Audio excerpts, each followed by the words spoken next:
It's Saturday, October 13th, 2012, and we're in front of Memorial Hall at the old Naval Training Center at Bainbridge, Maryland, and this is Memorial Hall, our classroom.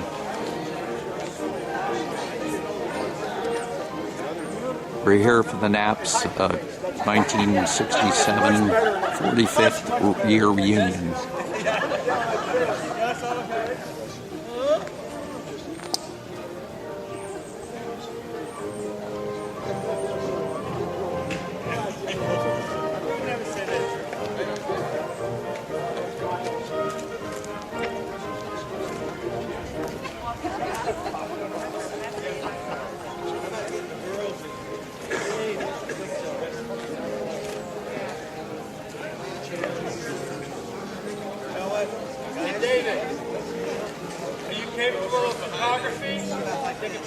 This is Sigsbee Road, and all our classmates are coming down the road.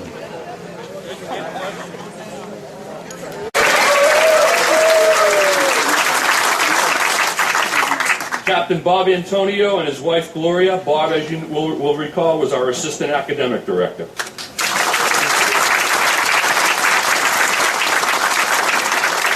Bob Fash and his wife Mary Lou, and Bob, as you know, was our English instructor and our wrestling coach.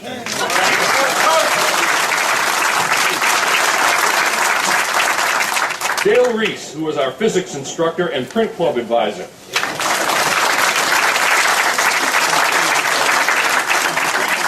Mary Fisher, widow of Frank Fisher, and Mary's husband, Jim. Frank was an English instructor and our track team coach.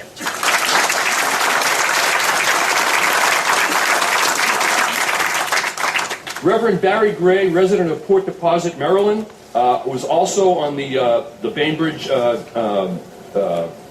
Development Corporation and a member of the Tome School Committee. Thanks for being here, Reverend. Wayne Tome, mayor of Port Deposit, former Cecil County Commissioner, 6th generation Cecil County resident, 30 years as a firefighter in Cecil County, and born in Port Deposit.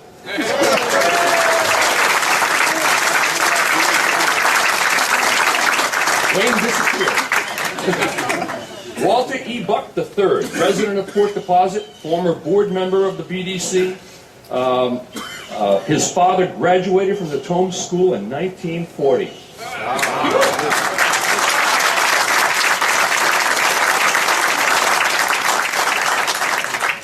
So let's get on with the program. First of all, thanks for that round of applause for everybody, and thanks. A lot of these folks, you have no idea how far they came to get here. Just incredible journeys. Delegate Rudolph, Colonel Christie, Commander Simmons, former staff officers, our many guests, and finally, my classmates. Welcome to the Return to NAPS celebration. Thank you all for being here for this special event. We have a robust program, and I know that you're all anxious to get on with it. Before we get into the main portion of our program this morning, we're pleased and honored to have in our attendance, as I mentioned before, Delegate David Rudolph. He is here this morning because of his personal interest and support of plans and efforts by the Bainbridge Development Corporation to redevelop this historic site. These grounds, that many of us consider to be very special, certainly memorable, and even sacred, have earned the love of thousands of people, be they students, teachers, or coaches. We were blessed to have spent 9 months of our youth on these premises, and it pains us to see them in their current condition. Although the area no longer displays the splendor it once enjoyed, first as a Tome School, and then for over 3 decades as the home to the Naval Academy Preparatory School, it is nonetheless recognized as a National Historic Site and is thus assured its place in history. This property is simply too rich in history and potential to be left unwanted and abandoned. Today, we're so pleased to have as our first speaker a gentleman who holds this school, these grounds, and their history dear to his heart. As a labor of love, he has dedicated himself to safeguarding the property and its potential redevelopment. But let me not steal any more of his thunder, as I know he will want to tell you about his efforts to preserve the rich history these buildings and these grounds represent, not only to the Navy, but to the entire region. Delegate Rudolph.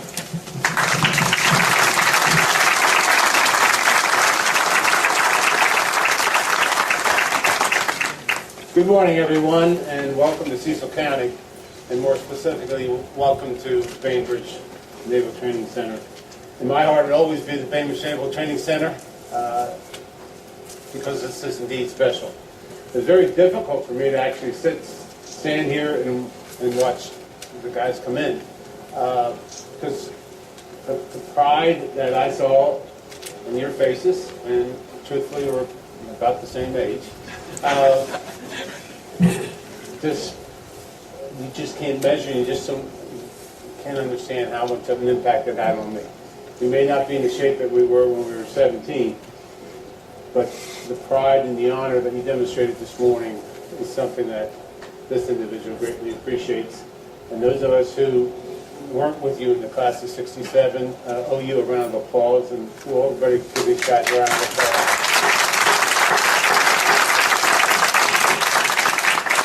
I shared two little stories with you. In 1967, I was on Bainbridge in 1967. I had a lot of friends whose parents worked on base. And in 1967, I'll tell you, I was a senior in high school, so some of you just gotten out of school. And I remember coming to Bainbridge because we were playing in the state basketball championship.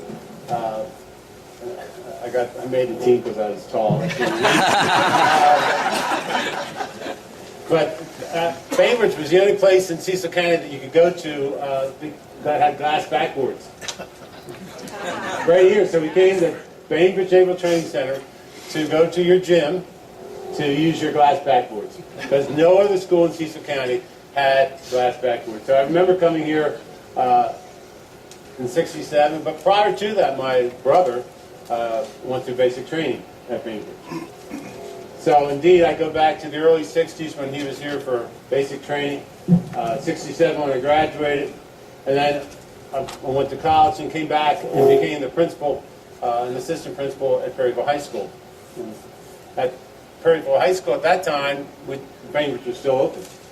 So I remember coming up here with students whose parents were instructors here and using the facility, and a lot of memories. And that is the reason why this place, in my book, will never, I will do everything I can to make sure we preserve the history of this site, the history of the people who served, and the memories and for the entire community, not just...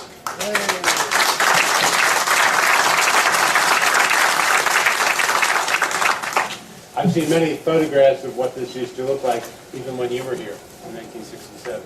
And it is sad to drive in and see what's here now. But the memories are still here, and what the institution that you established is still here. And we are working very, very hard. I am very pleased to have been the author of the legislation that created the Bainbridge Development Corporation. Legislation we passed in Annapolis that put the redevelopment of this site in the hands of Cecil County citizens. We've had odd bumps on the way. The bumps are still there. But I am not going to give up on the fight to make sure that this land specifically, these buildings are preserved, and the rest of the 1,000 acres becomes a viable part of our area and of Cecil County and the state of Maryland. Regretfully, we've had bumps that have delayed many, many years more than I ever anticipated. Some of the people that were introduced this morning, from America to the former mayor, spent weeks out here cleaning this site up. We'd have Saturday crews come out and actually mow and weed eat and work very, very hard, because at that time we thought it was going to be very soon that we'd have a new home school site ready for people to redevelop. Regretfully, that hasn't happened. But as you sit here and I stand here, and it's a '67 graduate, I'm going to do everything I can so that when you come back for your 50th or your 55th,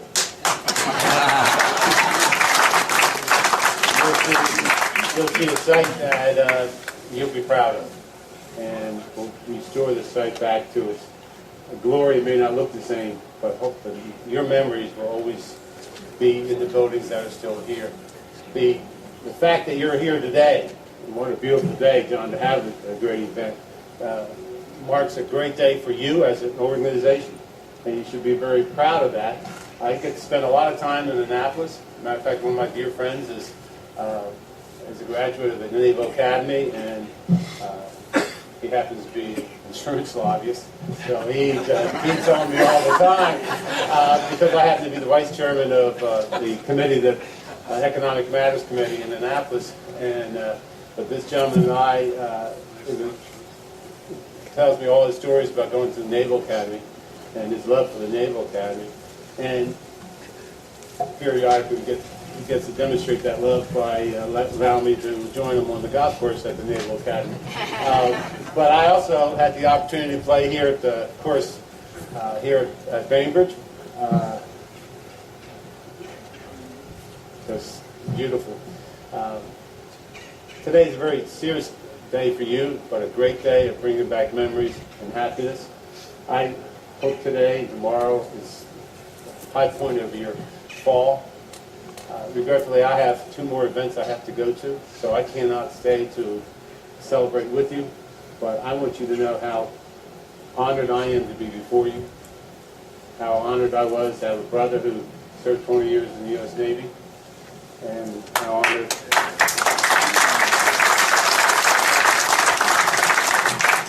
I am to have been invited today. In recognition of your celebration, I requested a citation of Jonathan Buck.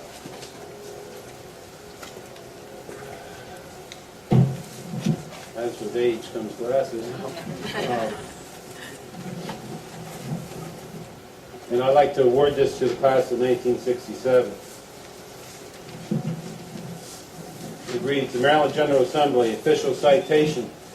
Be it hereby known to all that the sincerest congratulations are offered to the Naval Academy Preparatory School class of 1967 in recognition of your 45th reunion celebration at the U.S. Naval Training Center Bainbridge, presented on this 13th day of October 2012. But delegate David Rudolph. Congratulations.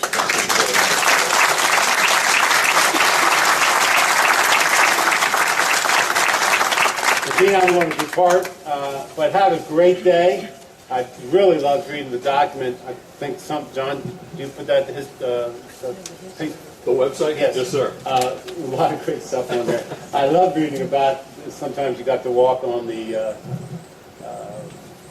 in the field when you had academic Yes, sir. merits. We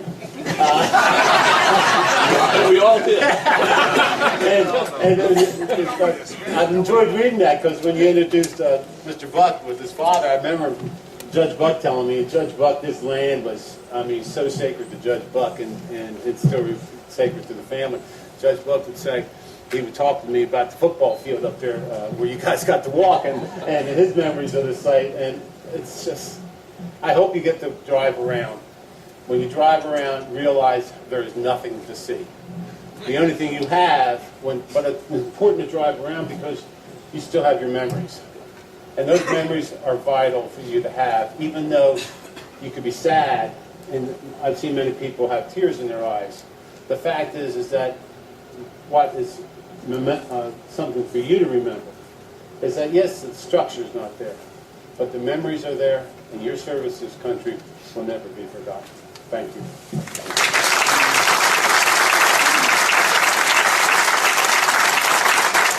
Thank you, Delegate Rudolph.